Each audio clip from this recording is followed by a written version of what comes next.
Hey, what's up guys? Today I'm going to teach you 5 tips about how to sell toys better in Q4 on Amazon.com.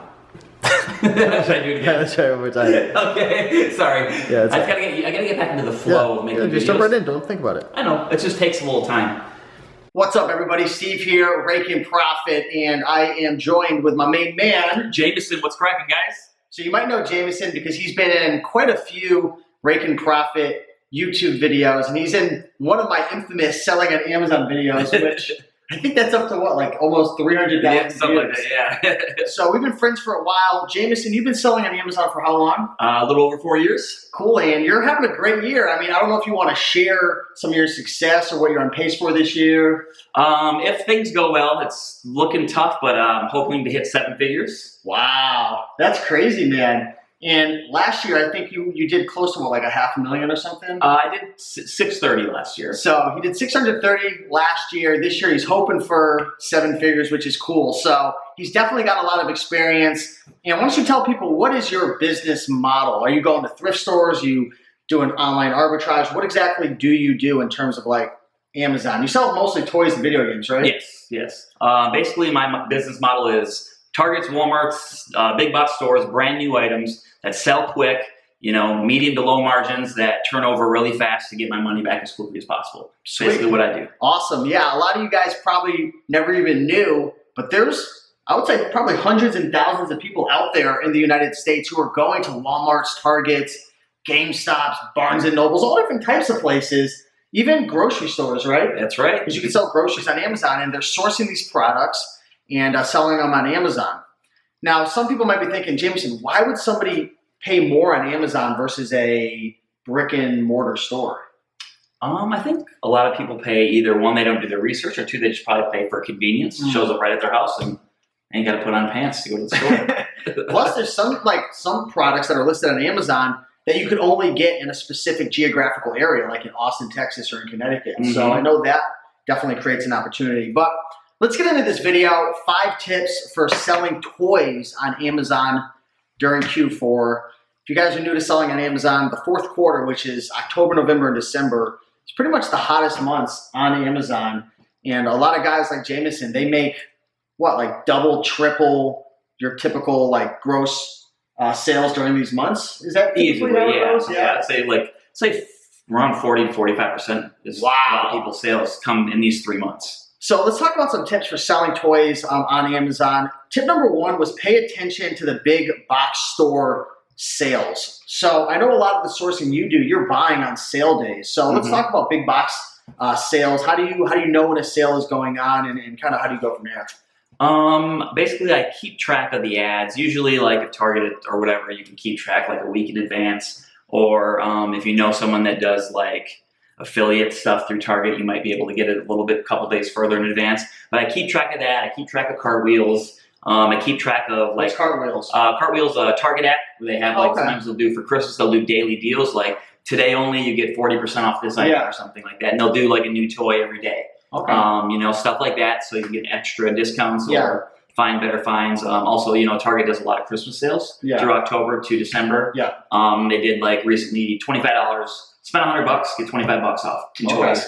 And basically me and my employee went out and crushed it and probably did like 200 transactions like in a week. How do you feel about Toys R Us being down? You know, I'm pretty bummed out about it. I did He's like, oh! Yeah, I was like, you know, I'm fine without it. Like I've learned to adapt to other things, but I do miss it just because I enjoyed shopping there. Like, is there a new opportunity for toys now that Toys R Us is gone, or not really? Not a ton, no. Maybe, you know, a little bit extra at Target, but it's not much to make a huge difference. Aren't there stores like Party City and stuff? Aren't they bringing in toys now? Or there was one store that someone was telling me. Yeah, I think Party City does do some toys. I believe they do charge quite a bit more. So if you don't have like a discount or a coupon or something like that. Cool. So yeah, pay attention to the sales and stuff. Tip number 2, Kiba, right? Kiba is a Chrome extension, right? I don't know. Do they have a desktop version? I don't know. I believe so. I'm new to Keepup. Wait. Yeah. Okay. A Google Chrome extension is a desktop. What I mean is there a mobile version? I don't believe so. I don't know if there's a mobile version or not, but Kiba is a Chrome extension that will help you with understanding sales history and how to price your items. So I use Kiba to help price my items. Pretty much what I'm trying to say is, like, for example, some people will price like the lowest, right? Maybe there's a toy that's selling for $40 and they price it at $39.99. But with Kiba, you can see the sales history in terms of the sales velocity. You can see the price fluctuations. So, like, for example, using Kiba, you might see that, I don't know, this specific toy, right? Maybe it's let's pretend this is a toy. It might be priced at 40 right now in, early November, but maybe every single year around December 4th or 5th or like November 20th, it spikes up to like $60. You can see patterns with Kiba. Do you use Kiba very often, or? I do use it a little bit. I never don't use it as much. To be honest, I actually just started using it. Like, I've been doing this for over 4 years, and I've not until like a couple months ago did I start looking at Kiba. Yeah. But it's definitely helped a lot, so I can figure out what I'm going to sell in December. I would definitely recommend looking into it. I'll be honest with you, man. Don't feel bad. Like, I had just gotten started with it recently as well. Like, I knew it, but I wasn't like living like religiously by it. And I sell a lot of books on Amazon, and I tell you right now, my profit margins and like even like overall gross sales have like bumped up by like 20% pretty much overnight, because I'm waiting a little longer, but I'm getting the price that I want. Yeah. Because you can see like a snapshot of like when it sells most, when the sales rank is dipping, when the price jumps up. Because during Q4, remember, right, and this is something I'd like for you to share with the people, the toy prices, they spike on certain items. Why are they spiking? How much can you expect them to spike? It really varies year to year, but I mean, you can get a nice jump, right in that special time in December, whether it be the first weekend or second weekend. Is that the sweet spot? Somewhere in there. I mean, if you, like I said, if you get into the Keepup charts, if you're selling things that sold last year, is what I've been learning to pay attention to, is like, okay, it spiked for, these 3-4 days in December. Let's, get set up so we can do that same thing again. But they can jump anywhere from 20% even up to, 100%. And look out for when Amazon goes out of stock. Yes. I know you love it when you see Amazon go out of stock, because what happens when Amazon goes out of stock? What happens with the merch prices and the FBA prices? They usually go up. Now, how often does Amazon typically go out of stock? I know it's a very general question. I mean, I know that obviously they're getting smarter with, knowing how much stock they need to last them. So it does get a little bit tougher. But I mean, on like fast site selling items, like that are ranked in, say, top 1,000 toys. Yeah. Sometimes it may get tough for them to stay in stock. Yeah. And that's kind of what I've done with my strategy since Toys R Us has gone, is doing Amazon to Amazon flips. And Amazon has been coming in on certain items that, I've gone 100, 150 deep recently and dropped, $4 or $5 grand on an Amazon flip. Wait for a month till they sell out, and then boom, I'm making 10, 20, 30 bucks a unit. So this is a great segue into the next tip, number 3, which is determining whether you want to go wide versus going deep on a specific item. What does that mean, going wide versus deep? Going wide versus deep is going wide over, say, you buy 100 different toys and maybe get 4 or 5 of each, as opposed to buying 10 SKUs and then going 100 deep on each. Got it. So for a beginner, for someone who's watching right now who maybe they've only gone through one Q4, maybe they have less than a couple $1,000s in their bank account, would you recommend that they go wide, which again, like you said, is selling a bunch of products for only a couple, or going with a couple products and going super deep, 50, 100, 150 each? If you're a beginner and you don't have a lot of money, wide for sure. You never know if Amazon... But is that minimizing the risk if Amazon comes in? If restricted, you don't want an item to go... You buy 100 of an item, and next thing you know, you're restricted. Yeah. And then, most people are going to run back to the store and go return 100 items.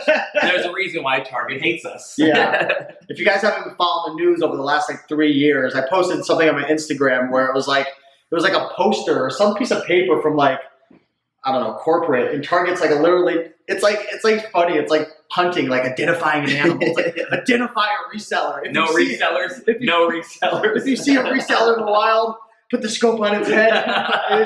It was crazy. You got to check that out. But cool, good advice on wide versus deep. Let's talk about one of the questions I asked Jameson when we were coming up with our handy dandy little outline is I said, what is one of the biggest differences that you've made in your business versus 2017 and 2018? Because his business, you've already passed, or you're close to passing. I'm going to pass it this month.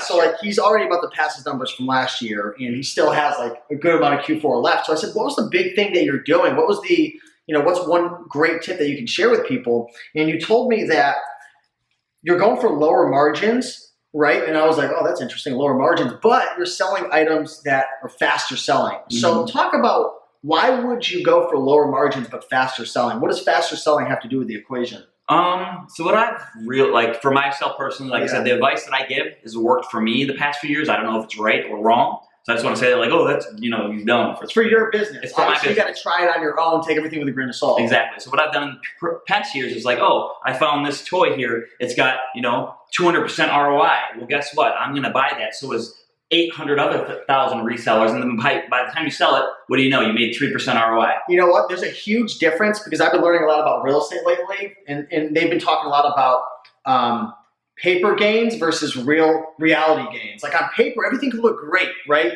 With a real estate property, right? Until your tenant floods the place and then you have evictions or you have vacancies, and the same with toys.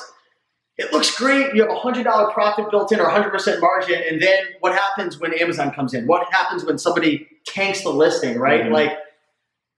So that's a good tip. So that's something I've learned to avoid. So this year, what I started doing, and it has actually done really well for me, is chase the items that are, say, 20% ROI, but they sell at a higher sales velocity than the other items. So, selling one item and making, $10 on it, I sell 30 items and make $4 on each. Cool. Awesome. So that's a great tip right there.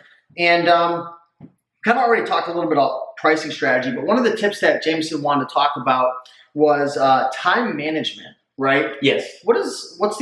I guess you can talk about your experience. What have you done differently to manage your time? What are some things you're doing to save time? Because time is of the essence during Q4, because really there's this small little window where the prices jump, the sales velocities dip like crazy, or increase, however you want to say it. So what are you doing to save time so you can spend more time on the important pillars in your business? I did hire an employee this year, so I actually Nice. I've been having him help with research to save me time and having to invest in what products to get. Like, oh wait, I'm not good at it, nor do I know how to find a lot of deals. He's good at that, so I've utilized him to help me learn that and teach me that, so that way we both can crush it with that. That helps us make up for Toys R Us not being around, and then we can focus on other things. Yeah. Okay, cool. And you said you also, you mentioned something about meals and stuff. Yes. Uber Eats, yeah. It is expensive, but I have utilized Uber Eats as opposed to driving, to the store, buying food, coming home and cooking it, is ordering on Uber Eats when I'm at home working on shipments or, prepping stuff to go into FBA just to save me time. Cool. So hopefully you guys found value in this video. Jameson also does have a YouTube channel as well, which we will link up down below. Hopefully we're going to get some more videos shot for his channel. We might even put this video on your channel as well. Okay. We'll see. But definitely a great guy, very knowledgeable, always willing to lend a hand if you give him enough money. No. Yeah, click the affiliate link here, and here. Yeah, great guy. You have a Facebook as well. I know you're always down to he travels the country and he meets a lot of people and stuff. What's your Facebook? Just Jameson Philippines? That's it. Yeah. So is it cool if I link that down below for people? Yeah. So if you have any questions, feel free to hit them up. But yeah, appreciate you being on, my man. You remember that one time we a couple of years ago we were shopping. We went back when Periscope was popular. Yeah. We went to Barnes and Noble for the sale. Yeah. And you were showing everybody so I was like, no, stop. I all freaked out. It was 2 years ago and I was still new. And I was like, stop sharing where we got. I don't know any better. So if you guys enjoyed this video, like, comment, and subscribe down below. Check out his YouTube channel, links below, his Facebook, links below. And appreciate you guys. We're actually here for the Tony Robbins event. So today is Tuesday. It's starting Thursday. So we're going to UPW, Firewalker, #Firewalkers. And we're pumped up for that to change our lives. So with that being said, have a great day. Peace out, guys. See ya.